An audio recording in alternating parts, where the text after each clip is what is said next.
उत्कृष्टता, एक्सीलेंस, हम सब अपने काम में इसे पाना चाहते हैं ना, पर ये आती कहाँ से है? क्या सिर्फ ज्यादा घंटे काम करने से, या इसके पीछे कोई बहुत गहरा रहस्य छिपा हुआ है? चलिए आज इसी गहरे राज से पर्दा उठाते हैं। कभी ऐसा महसूस हुआ है कि काम बस टाले जा रहे हैं, या फिर खुद की ही काबिलियत पर शक होने लगता है? ये एक बहुत ही जानी पहचानी सी फीलिंग है, राइट? और इसके लिए ना हमें अक्सर एक ही सलाह सुनने को मिलती है, वो काम करो जिससे प्यार हो। भाई ये सलाह तो हम सब ने कभी ना कभी सुनी ही है ना? ऐसा माना जाता है कि अगर हम अपने काम को लेकर जुनूनी हैं, पैशनेट हैं, तो मोटिवेशन की कभी कमी ही नहीं होगी। पर क्या ये वाकई इतना सिंपल है? लेकिन जरा सोचिए, क्या होगा अगर हमारी एनर्जी और स्किल का सबसे गहरा सोर्स, वो असली सोर्स कहीं और ही हो? आज हम इसी कन्वेंशनल विजडम को चैलेंज करने वाले हैं। हम ये पता लगाएंगे कि क्या एक्सीलेंस की असली जड़ हमारे काम से भी परे किसी और ही चीज में है। तो चलिए इसमें जरा गहराई से उतरते हैं। अच्छा, इस बात को समझने के लिए ना चलिए एक कहानी सुनते हैं। एक जुलाहे की कहानी, जिनका काम तो मतलब बेहतरीन था, पर उनकी एक्सीलेंस का राज उनके हुनर में नहीं बल्कि कहीं और ही छिपा हुआ था। हम बात कर रहे हैं संत कबीर की।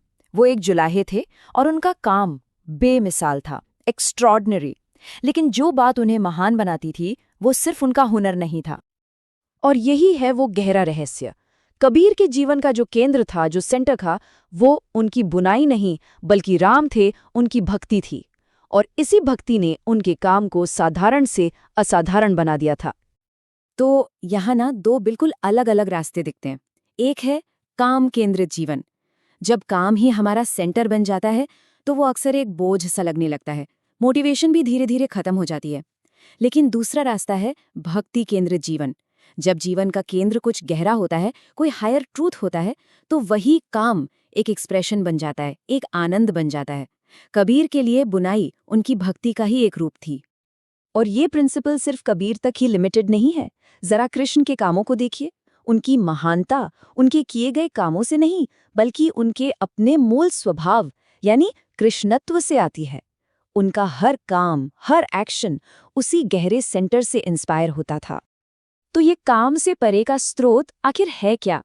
चलिए अब इन ऐतिहासिक उदाहरणों से आगे बढ़कर इस कॉर प्रिंसिपल को समझते हैं और देखते हैं कि ये आज हमारे लिए, हमारे प्रोफेशनल लाइव्स के लिए कैसे रेलेवेंट है। इस परम सिद्धांत को यहाँ राम नाम दिया गया है। पर एक मिनट, इसे किसी देवता के रूप में नहीं बल्कि एक आइडिया के रूप में समझिए। जीवन का वो परम सत्य जो इतना आकर्षक है, द मोस्ट अट्रैक्टिव वन, कि मन बस उसी की ओर खिंचा चला जाता है। एक ऐसी शक्ति जिसे मापा नहीं जा सकता, जो इमेजरेबल है और जिससे सारी एक्सीलेंस जन्म लेती है। ये एक बहुत ही पावरफुल थॉट है। राम ने आपके ऑफिस में भी घुसपैठ कर ली है।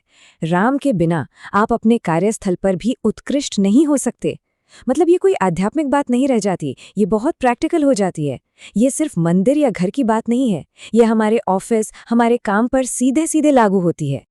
और ये जो सोर्स है ना, ये हर एक्टिविटी को एलिवेट कर देता है, ऊंचा उठा देता है। चाहे आप एक पावर पॉइंट प्रेजेंटेशन बना रहे हो या फिर एक जेट उड़ा रहे हो, खेल के मैदान में एक्सेल करना हो या फिर जमीन पर झाड़ू ही क्यों ना लगाना हो, हर काम में, लैबोरेटरी में कोई बड़ी खोज करने तक, हर काम में एक्सीलेंस का सोर्स वही एक अपरिमेय है। तो चलिए अब उन सवालों पर वापस आते हैं जिनसे हमने शुरुआत की थी। टाल-मटोल मतलब प्रोक्रेस्टिनेशन और आत्मविश्वास की कमी। इस नई अंडरस्टैंडिंग के साथ हम इन कॉमन चैलेंजेस से कैसे निपट सकते हैं? हम काम क्यों टालते हैं? शायद इसलिए नहीं कि हम आलसी हैं, बल्कि इसलिए कि हमारे जीवन में कुछ भी ऐसा नहीं है जो हमें सच में अपनी ओर खींच रहा हो। कोई ऐसी जबरदस्त कशिश नहीं है जो हमें काम करने पर मजबूर कर दे। तो सॉल्यूशन क्या है? उस सबसे आकर्षक से जुड़ना। देखिए, आप उस चीज को कभी पोस्टपोन नहीं कर सकते जो आप पर पूरी तरह हावी हो जाए, और केवल वो परम सत्य ही है जो हम पर हावी हो सकता है। जब ऐसा होता है तो टालमटोल का तो सवाल ही पैदा नहीं होता। अच्छा, अब आते हैं दूसरी बड़ी समस्या पर, कम आत्मसम्मान यानी लो सेल्फ एस्टीम। और जानते हैं ये आता कहाँ से है? इसकी जड़ है खुद को लगातार मापने की आदत में। ये बहुत इंटरेस्टिंग है। एस्टीम शब्द का जो रूट है वो एस्टिमेशन से आता है, जिसका मतलब है अनुमान लगाना या मापना। तो सेल्फ एस्टीम का मतलब ही हुआ खुद को एक माप देना, खुद को एक वैल्यू असाइन करना। और यहीं पर सारी गड़बड़ है। जैसे ही हम खुद को मापते हैं, हम खुद को छोटा पाते हैं। क्यों? चलिए इसे एक बहुत ही सिंपल मैथमेटिकल एग्जाम्पल से समझते हैं। मान लीजिए किसी का माप है ये संख्या 1 करोड़। सुनने में तो काफी बड़ी लगती है ना? लेकिन गणित का एक सीधा सा सच है, कोई भी फाइनाइट नंबर कितना ही बड़ा क्यों ना हो, उससे बड़ी हमेशा इन्फिनिट नंबर्स होती हैं, हमेशा। इसलिए जब भी हम खुद को एक नंबर देते हैं, हम हमेशा उस अनंत के मुकाबले में खुद को छोटा ही पाते हैं। ये एक ऐसा खेल है जिसे हम कभी जीत ही नहीं सकते। तो अगर खुद को मापना हमेशा हमें छोटा महसूस कराता है, तो फिर सच्चा कॉन्फिडेंस आएगा कहाँ से? इसका जवाब है मेजरमेंट से परे जाने में, द इमेजरेबल को अपनाने में। तो सॉल्यूशन क्या है?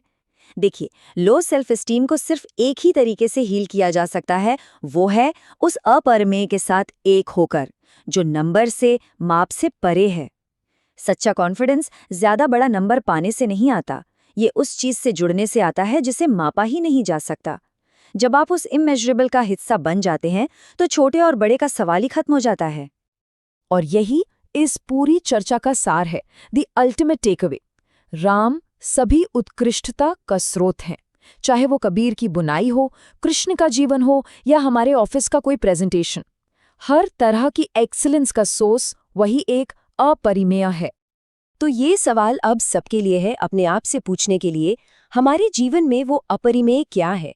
वो कौन सा परम आकर्षक सत्य है जो हमारे हर काम को एक्सीलेंस दे सकता है?